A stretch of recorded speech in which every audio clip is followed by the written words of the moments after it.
നിന്റെയൊക്കെ ഫ്രീ ഫയറിൽ കയറ്റാൻ പറ്റുമായിരിക്കും, മറ്റേ തല കാണിക്കാതെ മറ്റേ ഒളിച്ചിരുന്നുള്ള കളിച്ചത്. പക്ഷെ നിനക്ക് BGMയിൽ വന്ന് കയറ്റാൻ പറ്റും ഏതെങ്കിലും ഒരു ഇതുപോലെ സംഭവം. ഇപ്പോഴത്തെ സമയത്ത് ഒരുത്തനെ കൊണ്ട് പറ്റത്തില്ല. മൊത്തം ഒളിച്ചിട്ട് കയറ്റാൻ പറ്റും കൊച്ചുപിള്ളാരുടെ മുന്നിൽ, അല്ലാണ്ട് ഇപ്പൊ വന്ന് കയറ്റാൻ പറ്റുന്നുണ്ടോ? BGMയിൽ വന്ന് കയറ്റാൻ പറ്റും ഈ സംഭവമൊക്കെ. ഒരുത്തരും പറ്റത്തില്ല, അങ്ങനെ ഒരുത്തരും കേട്ടിട്ടില്ല. മനസ്സിലായി? അതൊക്കെ ഫ്രീ ഫയറിന്റെ ഗോണാന്ന് തോന്നുന്നു. അയാൾ ഭയങ്കര കളിയാന്ന് തോന്നുന്നല്ലേ? ഓക്കെ, നോക്കിയെ ഇതുവരെ ആരും എവിടെയും കണ്ടിട്ടില്ല. ഒരിടത്തും അവന്റെ ഒരു ഫോട്ടോ ഞാൻ കാണിച്ചു തരാം. 16 million, 13 million, 12 million, 11 million, 10 million, 9 million, 9 million, 9 million.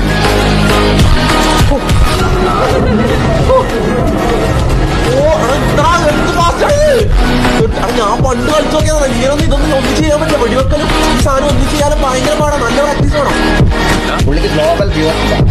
ഞാൻ നിങ്ങളുടെ ഒരു കാര്യം പറയാം. ഫീൽഡ് ഒരു ചാനൽ ഉണ്ടാക്കുവാണെങ്കിൽ ഇങ്ങനത്തെ ഒരു ചാനൽ ഉണ്ടാക്കണം. ഇന്ത്യയിലെ ഒരു 1 മില്യൺ വ്യൂസിന് ഒരു വീഡിയോയ്ക്ക് കേരളത്തിൽ നിന്ന് ഒരു യൂട്യൂബർ ഇട്ട് അപ്ലോഡ് ചെയ്താൽ ഒരു ഗെയിമിംഗ് ഇതിന് നിങ്ങൾക്ക് കിട്ടുന്ന റവന്യൂവിന്റെ ഒരു 10-20 മടങ്ങായിരിക്കും ഗ്ലോബൽ വ്യൂസിന് കിട്ടുന്നത്.